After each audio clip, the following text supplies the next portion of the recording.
Welcome student. Our today's point is crystal field theory.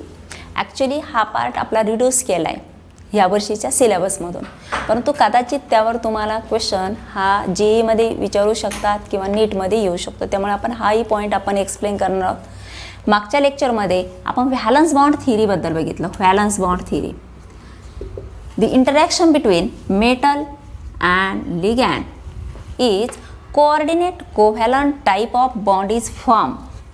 Coordinate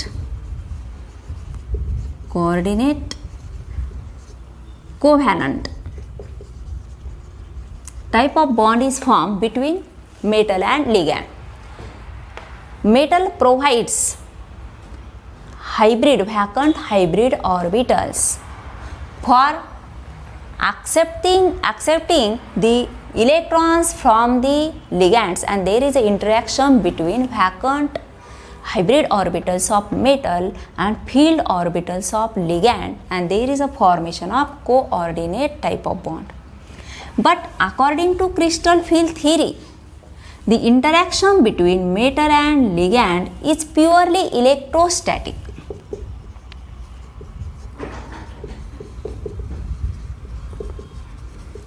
That is ionic type of bond is formed. म्हणजे valence bond थिअरीनुसार त्यामध्ये coordinate covalent type of bond तयार होतो आणि crystal fill थिअरीनुसार त्यामध्ये ionic type of bond तयार होतो. आणि metal having positive charge and ligand having negative charge, and there is a interaction between positively charge and negatively charge this two species and formation of electrostatic type of bond, that is ionic bond. Around the metal ion, ligand forms a crystal field. Crystal field theory नुसार metal भोवती ligand crystal field तयार करतं. Due to interaction there is a degeneracy is of d orbital is destroyed. Crystal field theory हे फक्त d orbital बाबतच explanation तिथं दिलेलं आहे. Yes आणि p ऑर्बिटल बद्दल एक्सप्लेनेशन हे क्रिस्टल फिल थिअरीमध्ये दिलेलं नाही. हे सुद्धा त्या क्रिस्टल फिल थिअरीचं लिमिटेशन आहे. फक्त d ऑर्बिटल बद्दलच एक्सप्लेनेशन क्रिस्टल फिल थिअरीमध्ये दिलेलं आहे. ज्यावेळेस लिगॅंड मेटलला अप्रोच होतात,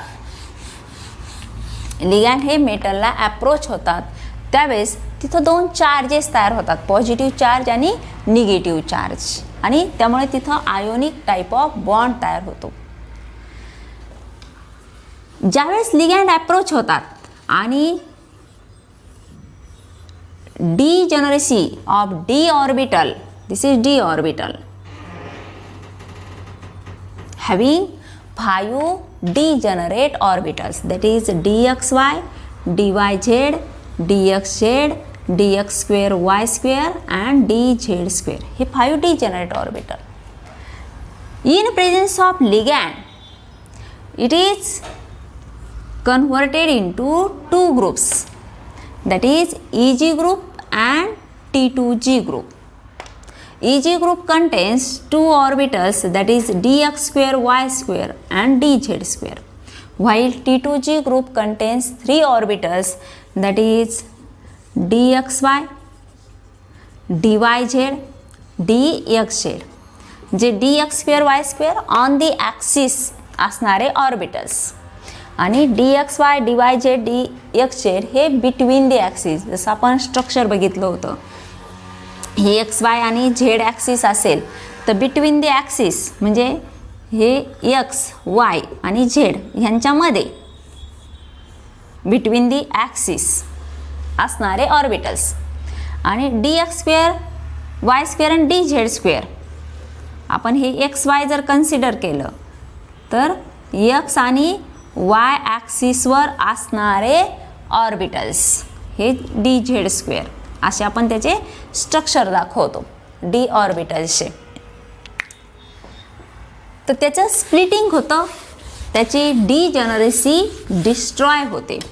ज्यावेळेस ते डिजनरेट ऑर्बिटल्स असतात त्यावेळेस त्यांची एनर्जी सेम असते, परंतु ज्यावेळेस ती डिजनरेसी डिस्ट्रॉय होते, त्यांची सिमेट्री डिस्ट्रॉय होते, त्यावेळेस एक ग्रुप हायर एनर्जी लेवलला जातो आणि दुसरा ग्रुप हा लोअर एनर्जी लेवलला जातो.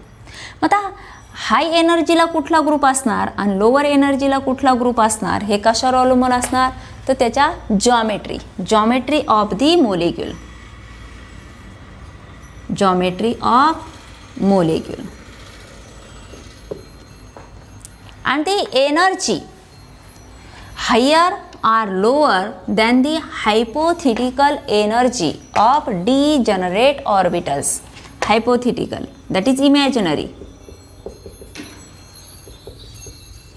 d ऑर्बिटलची जी इमॅजिनरी हायपोथेटिकल एनर्जी आहे त्यापेक्षा कितीनं एनर्जी इन्क्रीज होणार किंवा कितीनं एनर्जी कमी होणार हे कशावर अवलंबून असणार, तर strong field ligand and weak field ligand.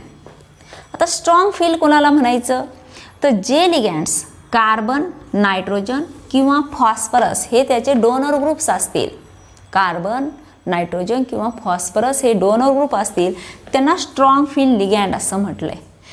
आणि वीक फील्ड लिगॅन्ड ज्यांचे डोनर ग्रुप हे हॅलोजन म्हणजे क्लोरीन, फ्लोरीन, ब्रोमीन, आयोडीन, त्याचप्रमाणे सल्फर आणि ऑक्सिजन हे डोनर ग्रुप असतील ते वीक फील्ड लिगॅन्ड असतील.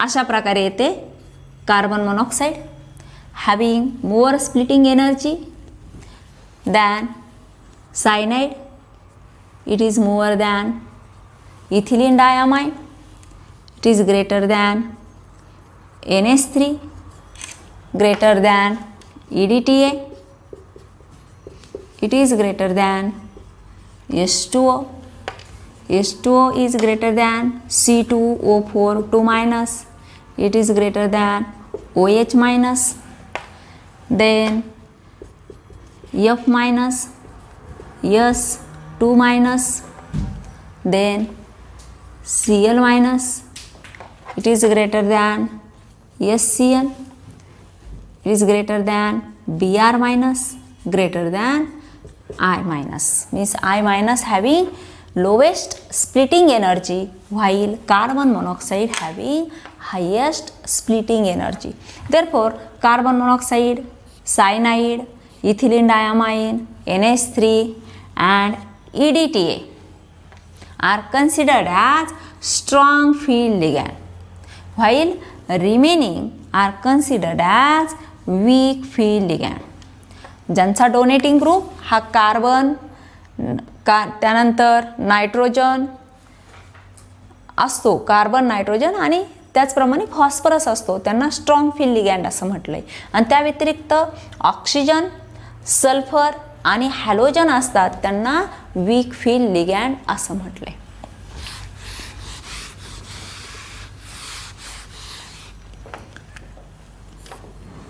The energy difference between these two groups is measured by the parameter known as crystal field splitting parameter. Crystal field splitting parameter.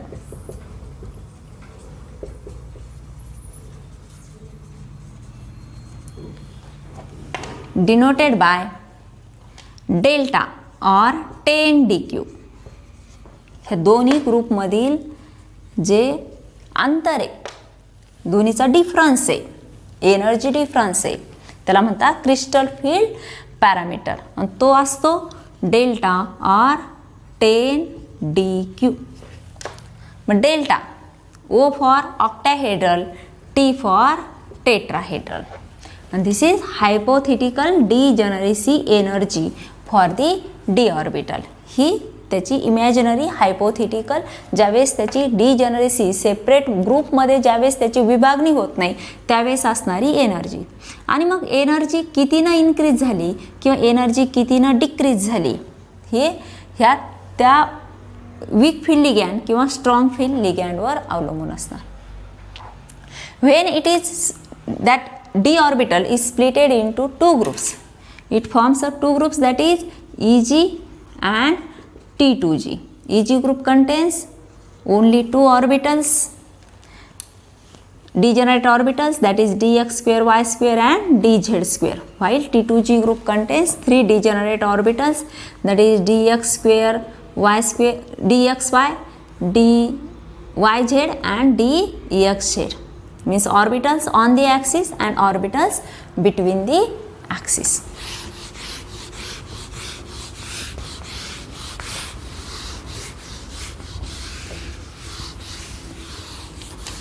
The EG and T2G group which having higher energy depends upon geometry of the molecule. For example, in case of octahedral complex, आता octahedral complex हा जर central metal असेल आणि हा plane, one ligand above the plane, four ligands at the square plane, चार ligand चार square प्लेनला, one ligand above the plane, आणि हा पण लिगॅंड, हे लिगॅंड सेंट्रल मेटलला आपण जर जोडले हे, तर कशा प्रकारे होतील ते,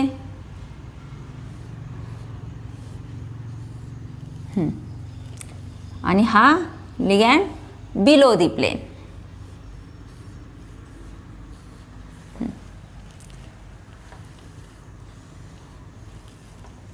One axis,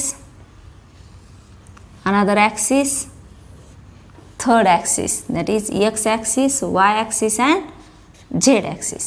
तर आपल्याला ऑक्टाहेड्रल जॉमेट्री ज्यावेळेस आपण दाखवतो त्यावेळेस लिगॅंड्स कुठे अप्रोच होतात, तर ऑन दी ॲक्सिस.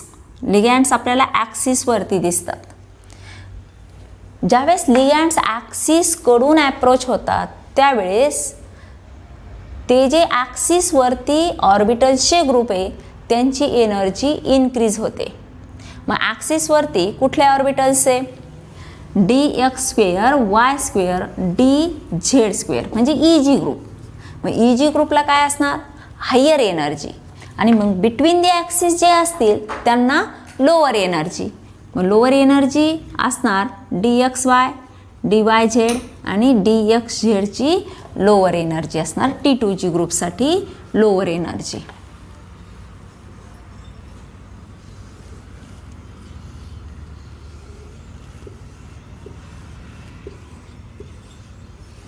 अशा प्रकारे ही डायग्राम येणार. हे डिजनरेट 5 ऑर्बिटल्स, हे डी ऑर्बिटल,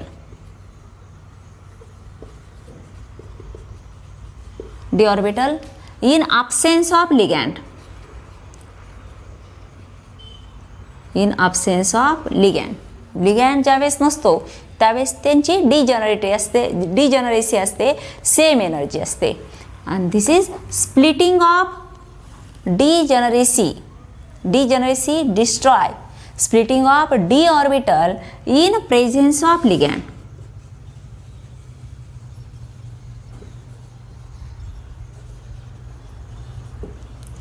लिगॅंड असेल त्यावेळेस त्यांची जी सिमेट्री आहे ती डिस्ट्रॉय होते आणि two groups on the axis त्यांना हायर एनर्जी मिळते, आणि 3 groups, that is orbitals, group 3 orbitals, that is T2G group having lower energy.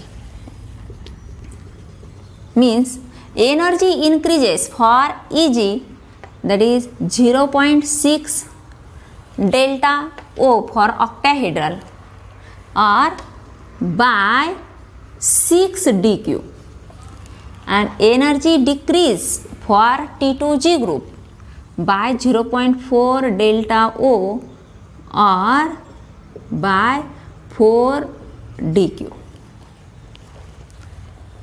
हे झालं ऑक्टाहेड्रल जॉमेट्री. हे स्ट्रक्चर, ही त्याची डिजनरेसी, आणि जे ॲक्सिसवरती आहे ऑर्बिटल्स त्यांसाठी हायर एनर्जी, आणि जे बिटवीन दी ॲक्सिस आहे ऑर्बिटल्स, जे बिटवीन दी ॲक्सिस असतील त्यासाठी lower energy. Then for tetrahedral geometry,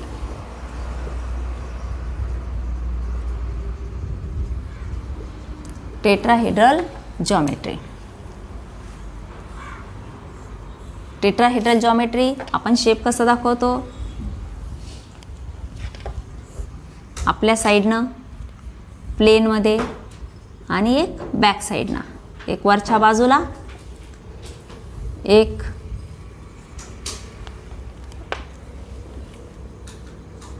towards अस आणि तिसरा प्लेनमध्ये, एक वरती, एक प्लेनमध्ये, एक आपल्या बाजूनं आणि हा एक बॅक साईडनं, असं आपण टेट्राहेड्रल जॉमेट्री दाखवतो.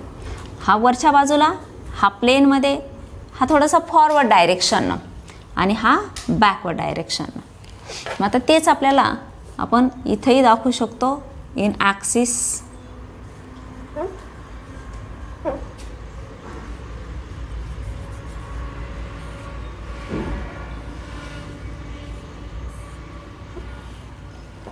हा सेंट्रल मेटल आणि हे त्याचे लिगॅंड्स.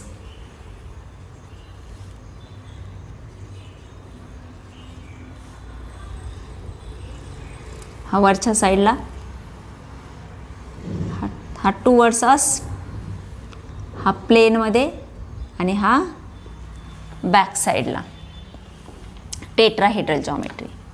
आणि ही axis, Y axis, X axis, Y axis आणि हा झेड ॲक्सिस, जो आपण असा दाखवू, झेड ॲक्सिस.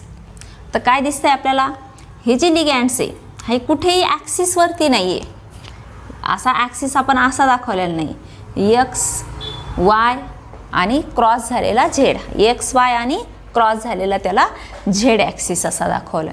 तर लिगॅंड कुठेही आपल्याला ॲक्सिसवरती नाही, तो कुठे ते between the axis. Ligands are approaches between the axis, therefore orbitals those are present between the axis splitted at higher energy. त्यांचे जे बिटवीन दी ॲक्सिस आहे त्यांना हायर एनर्जी मिळते आणि ऑन दी ॲक्सिस असतात त्यांना लोअर एनर्जी मिळते. मग हे डिजनरेट 5 ऑर्बिटल्स. ज्यावेळेस याचं स्प्लिटिंग होतं तर बिटवीन दी ॲक्सिस म्हणजे T2G group having higher energy and EG group having lower energy. अशा प्रकारे हे in absence of ligand.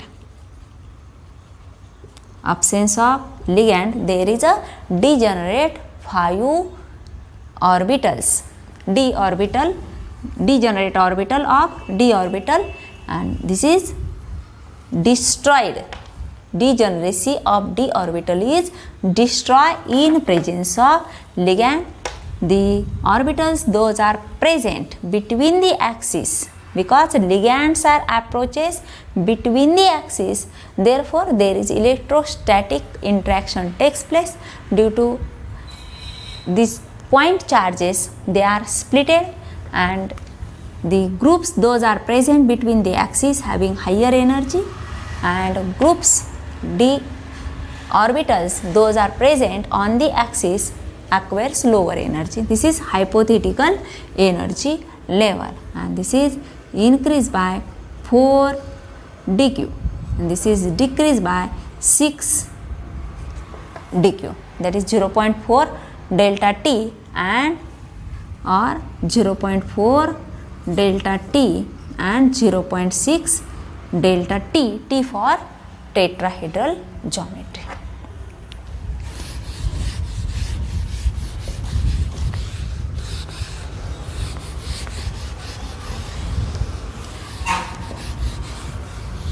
Then magnetic property of the complex is depends upon number of unpaired electrons. If electrons are unpaired, it is paramagnetic in nature. When all the electrons are paired, it is diamagnetic in nature. As well as that magnetic property also depends upon the type of ligand, that is weak field ligand or strong field ligand. For example, CO NH3 3 plus and CO F6 3 minus. Both having octahedral geometry. दोन्ही कॉम्प्लेक्ससाठी octahedral geometry आपण घेतली आहे. आणि octahedral geometry जर असेल तर लिगँड्स कुठल्या बाजूनं अप्रोच होतात, ॲक्सिसवरती अप्रोच होतात. म्हणून ॲक्सिसवरती जे ऑर्बिटल्स आहेत त्यांना हायर एनर्जी असते आणि बिटवीन दी ॲक्सिस असते त्यांना लोअर एनर्जी असते. मग ॲक्सिसवरती ऑर्बिटल्स आहे त्या ग्रुपचं नाव EG ग्रुप आणि between the axis that is T2G group. तर आपण अशा प्रकारे दाखवू. For D4, D5 system, D6 system, D7 system, D8 system etcetera.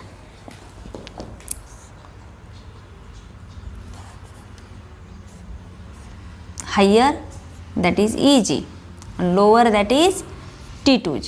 T2 मध्ये 3 ऑर्बिटल्स आणि EG मध्ये 2 ऑर्बिटल्स.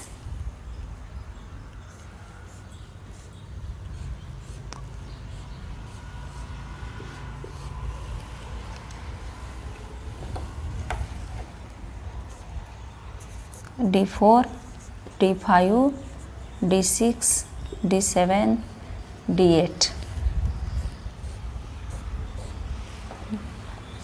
आता ज्यावेळेस D1 सिस्टीम म्हणजे एखाद्या मेटल आयनमध्ये फक्त एकच इलेक्ट्रॉन असेल, फॉर एक्झाम्पल Ti3+, Ti3+. आता याचे इलेक्ट्रॉन्स किती हे आपण कसं कॅल्क्युलेट करतो. ॲटॉमिक नंबर टिटॅनियम 22 आणि टिटॅनियम 3+, म्हणजे 22 असताना इलेक्ट्रॉनिक कॉन्फिगरेशन कसं होतं 3D2 4s2 असं हे ground state electronic configuration. Just titanium 3+ म्हणजे 2 इलेक्ट्रॉन्स s ऑर्बिटल मधील जातील, 4s आउटर ऑर्बिटलमधील आणि 1 इलेक्ट्रॉन इथला निघून जाईल 3D1 म्हणजे फक्त 1 इलेक्ट्रॉन असेल म्हणजे त्याला म्हणतात आपण D1 सिस्टीम. 1 इलेक्ट्रॉन म्हणजे D1 सिस्टीम. इथं एखाद्याच्या इलेक्ट्रॉनिक कॉन्फिगरेशनमध्ये 2 इलेक्ट्रॉन्स असतील त्याला आपण D2 सिस्टीम असं म्हणणार. मग 1 इलेक्ट्रॉन जर असेल, आता इथं in presence of strong field ligand, strong field ligand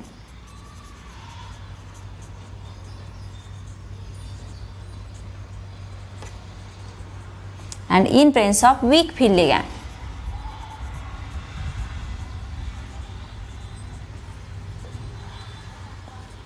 In presence of strong field and weak field हे आपण क्रमाक्रमानंतर लिहू.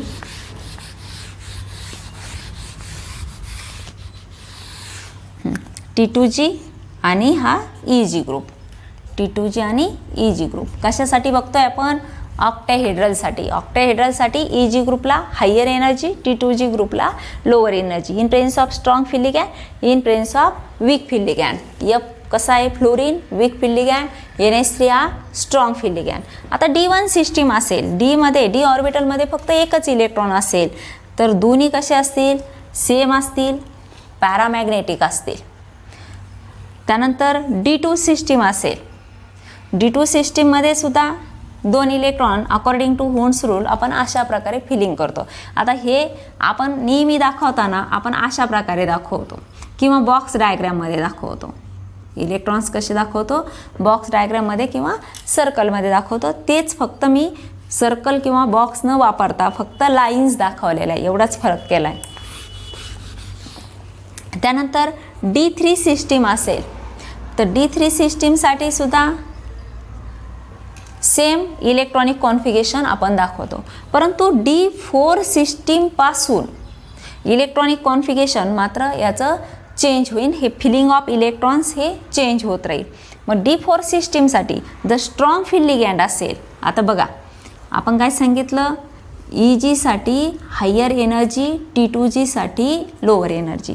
जर स्ट्रॉंग फील्ड लिगॅंड असेल तर क्रिस्टल फील्ड स्प्लिटिंग एनर्जी ह्या दोन्हीमधला पॅरामीटर हा कसा असेल जास्त असेल, हा पॅरामीटर जास्त असेल. मग इथं जर एनर्जी दोन्हीमध्ये जास्त असेल, ज्यावेळेस चौथा इलेक्ट्रॉन येतो 1 2 3 आणि चौथा इलेक्ट्रॉन येणार स्ट्रॉंग फील्डमध्ये, तर इथं एनर्जी जास्त असल्यामुळे इलेक्ट्रॉन इथं जम्प करू शकत नाही, त्यामुळे त्याचं काय होणार, इथं पेअरिंग होणार. म्हणजे in presence of strong field ligand spin pairing takes place. आणि हे weak field ligand.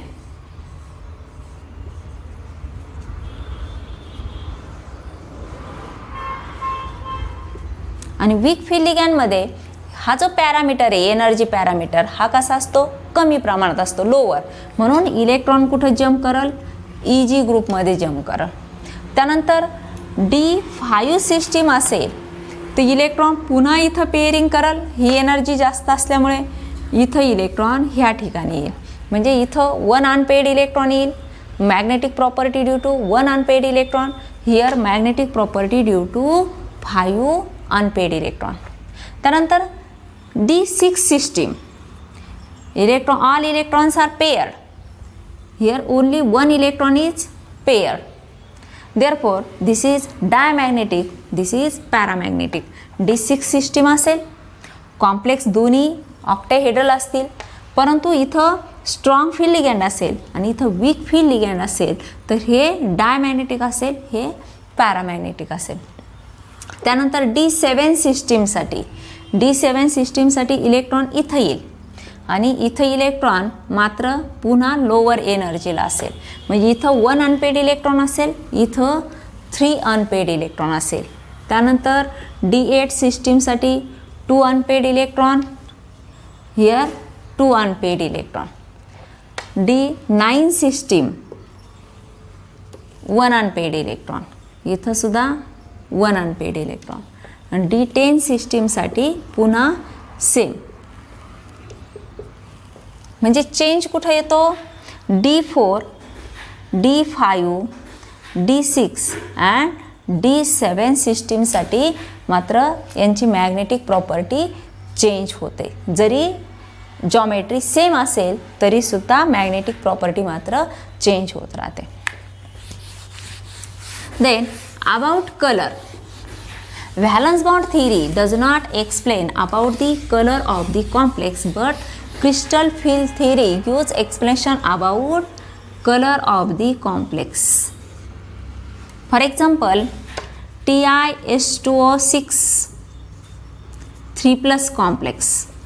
It is violet in color. Violet color because electronic configuration for Ti3+, it is 3d1 4s2, 1 electron in d orbital, and that due to octahedral geometry, 6 ligand octahedral geometry, there is a splitting of EG and T2G group. 1 electron those present in T2G group, it absorb the energy at visible region at about 20,300 cm per centimeter wavelength, and that is 520 nanometer, and it is excited and jumps into the EG level, and it emits its complementary color, that is violet color. Therefore, aqueous solution of titanium 3+, it seems to be violet in color. Therefore, color of the complex compound is due to DD transition, because electrons are jump into the higher level again at the lower level and emits its complementary color, and that complementary color is the color of that complex. This is about crystal field theory. And last point from this chapter is factors affecting crystal field splitting parameter. Factors affecting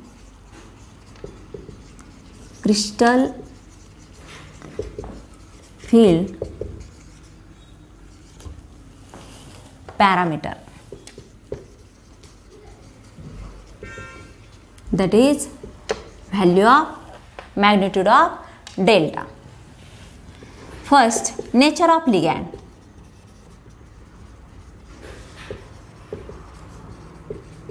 and second charge on the central metal ion.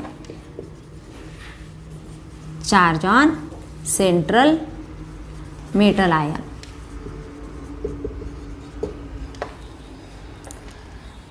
Factors affecting crystal field splitting parameter. Splitting parameter म्हणजे दोन ग्रुपमध्ये जी energy difference आहे हा दोन ग्रुपमध्ये असणारा energy difference. आता जर टेट्राहेड्रल असेल, टेट्राहेड्रलसाठी T2G ग्रुप वरती हायर एनर्जीला आणि EG ग्रुप लोअर एनर्जीला टेट्राहेड्रलसाठी हेड्रल. आणि जर ऑक्टाहेड्रल असेल, ऑक्टाहेड्रल तर त्यासाठी EG ग्रुप हायर एनर्जी आणि T2G ग्रुप आपण लोअर एनर्जीला बघितलं. मग आता nature of ligand according to spectrochemical series, जी आपण सिरीज बघितली, कुठली स्पेक्ट्रोकेमिकल सिरीज बघितली? For the ligands those having the donor group like nitrogen, phosphorus and carbon are strong field ligand, while those having donor group oxygen, halogen and sulfur are weak field ligand.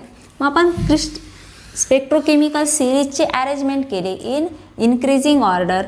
CO is greater than Cn, is greater than En, is greater than NH3, it is greater than EDTA, it is greater than NCS, it is greater than S2O, S2O is greater than C2O42 minus, it is greater than OH minus, and OH minus is having higher splitting energy than F minus, which is greater than S2 minus, it is greater than Cl minus, it is greater than SCN, it is greater than Br minus and at last I minus. हे काय आहे? Spectrochemical series. तर त्यामध्ये जिथं nitrogen आणि carbon आहे donor group, हे काय आहे? Strong field ligand. आणि त्यानंतर इथं ऑक्सिजन, त्यानंतर इथं हॅलोजन, सल्फर, हे काय आहे? Weak field ligand. मग ज्यावेळेस स्ट्रॉंग फील्ड लिगॅन्ड आहे त्यावेळेस हा पॅरामीटर एनर्जी डिफरन्स कसा असणार? हायर असणार. अँड जर वीक फील्ड लिगॅन्ड असेल तर लोअर असणार. तसंच charge on central metal ion, if there is a higher charge, that is M3+ and M2+. In M3+, the splitting energy is more, while in presence of M2+ ion, splitting energy is less.